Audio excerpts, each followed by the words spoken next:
raise your hand. I'm curious about modern Islamic scholarship and how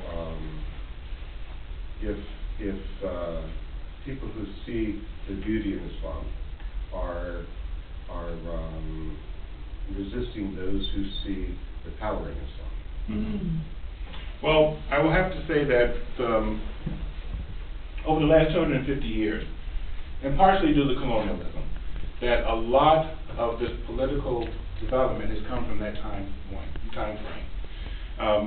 And actually it was sort of a pushback from it, because it actually established, because the Wahhabism of Saudi Arabia is one of the ways, and then we have the Salafiism that developed in Pakistan. And these particular movements over the last couple of hundred years have developed this very stringent and very narrowly prescribed and flexible way in which you have to read Quran. So we refer to that as people being taqleed. Taqala means like the animal that has the ring. The taqit is the ring in the nose. And taqala means to lead the animal or to lead that person away. So a taqleedi person is one who's been led a certain way. Now it's good in terms of practice, if you will. How do we do the prayers? How do we do this? What happens in these? That's very good, no problem. But when you use it for everything, so-and-so and so said on the history of the teaching of so-and-so and so-and-so and so-and-so and so-and-so, therefore you must do it this way. Very limited. And this is one of the problems that exists today, that some people are taught and have been trained and taught, you have to do this way. Anything outside of that, you need to destroy it, kill it. It's not the right way. But you have all these different people doing that, so they're all killing each other. Mm-hmm. Well, may I just do the other two and then I'll come back to you, okay? Yes. I think were you next or was? I don't know. I was looking at. Well, why don't I take you and then I'll take you. Sorry. A straightforward question, I hope. Someone in our congregation who has undergone a gender change operation, who's active in our GL, told at one of the services this little story about someone who lived in Iran.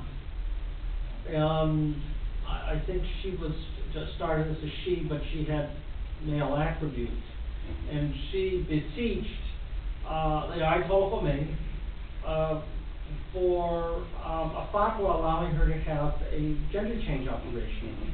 That she was beaten by his guards, but later she obtained from him a fatwa allowing this, saying, oh, this is just a medical procedure to fix something that was congenitally wrong. Yes. Could you tell us a little more about that? Okay.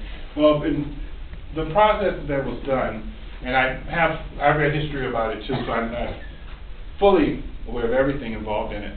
But basically, what it was that the Ayatollah, in order to keep and maintain a heterosexual normative thought process, gay men and lesbians and transgenders, the government will pay for their sex change or gender alignment, if you will, in the way that they think. So they have to go through psychological psychological evaluation and treatment, and then from there they will provide the money for them to have the gender realignment. But what it does is still reinforces the heterosexual normative. And so a lot of men, gay men, who have gone through the process, and I've spoken to some, I've seen the film Jihad for Love. I think there's one or two in there who talked about it, or some of the ones who were from Iran actually know people who did this. And so what happens is that they're very happy because the only outlet they had was to actually have gender realignment, but yet they found out that that was not what they really wanted. And so it was a forced process to make them stay within the lines, the guidelines of being male or female, and that's it. So that's what happened. Let me get her first. That actually was my question. That was?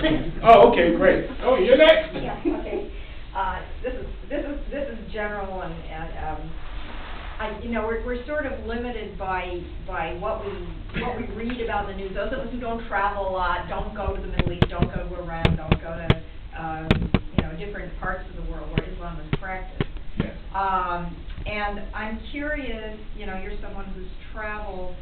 I'm curious as to which countries that are Muslim are most tolerant to gay, lesbian, and transgender people.